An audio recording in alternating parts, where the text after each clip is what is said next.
Okay, so ito ang kadalasan ng problema ng Nissan Navara, no? Ang kanyang panel board sa aircon control board. Ito yung kadalasan na problema.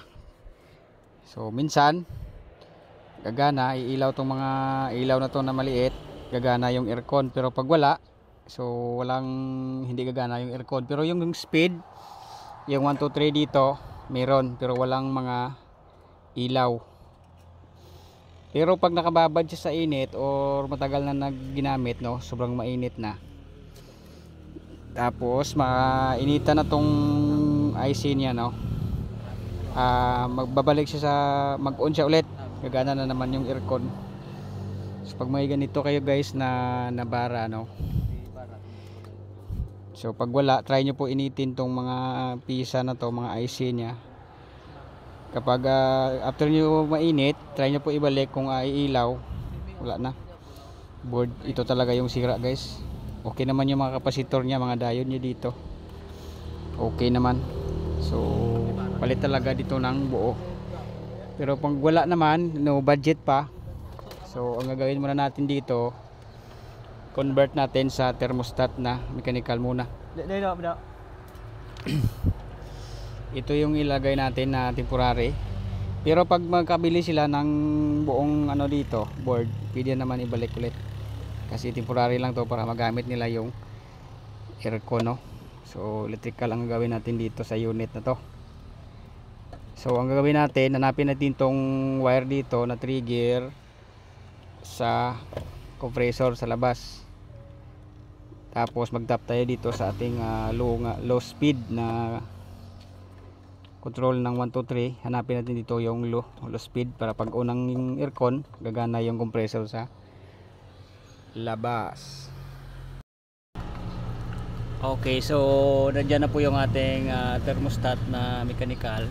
Tapos naglagay tayo dito ng dalawang wire, no. Okay, so may nagtatanong kung paano natin to hanapin yung trigger papunta doon sa labas, no. Gamit na po kayo ng test light. Tapos i-ground nyo po yung isa doon. Tapos isa-isahin nyo po ito. So ito, nakita ko po siya sa kulay white. Ito. Pag nilagyan ko siya ng test light, yan. So tataas yung RPM sa engine. So ibig sabihin nag-on na yung ating compressor. Yan. So kunin ko. Yan. So patay siya. Okay. So ito yung lagyan natin ng isang wire dito na galing sa thermostat. Ito. Yan. Tapos yung isa, dito tayo sa kanyang control speed. Yung maliit na wire dito na low. Yan. So dito tayo. Tapos hindi na natin to kailangan ibalik guys. Baka mayroon pang disturbo ng ating mga ano dito. So dapat nakahang lang to. Hindi na natin kailangan ibalik. Kasi yung itapa natin dito yung trigger lang sa compressor papunta doon sa labas, no. Yan. So kabit lang natin. Yan, nakabit na natin. Start tayo. Okay. On aircon. Oh, yun. Lumamig na.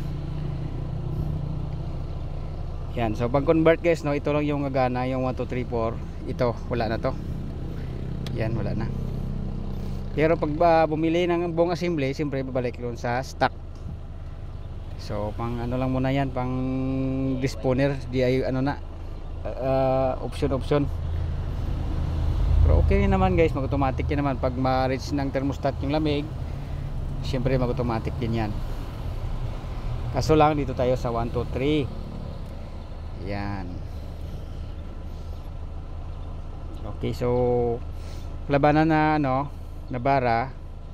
Minsan pag nakailaw to, gagana yung aircon, pero pag wala, so di gagana yung aircon. So kasing ang kanyang ano, ECU, mga IC sa loob, maghintay pa na maka-fill siya ng init.